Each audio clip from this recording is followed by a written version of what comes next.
জেলা ভিত্তিক পুষ্প প্রদর্শনী ও প্রতিযোগিতা শুরু হলো কৈলাসহরে। সূচনা করলেন সমাজ কল্যাণ ও সমাজ শিক্ষামন্ত্রী শান্তনা চাকমা। রবীন্দ্র কাননের 3 দিন ব্যাপী এই মেলার উদ্যোক্তা উদ্যান ও ভূমি সংরক্ষণ দপ্তর, ঊনকোটি জেলা পরিষদ।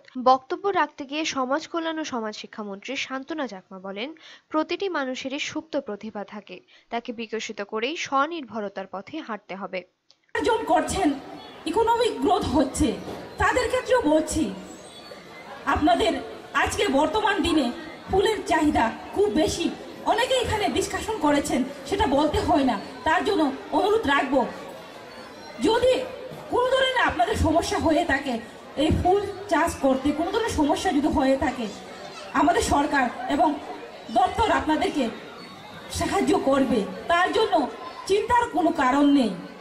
অনুষ্ঠানে অন্যান্যদের মধ্যে উপস্থিত ছিলেন বিধায়ক ভগবান দাস, জেলা শাসক রবীন্দ্র রিয়াং প্রমুখ। ব্যুরো রিপোর্ট, চ্যানেল দিনরাত।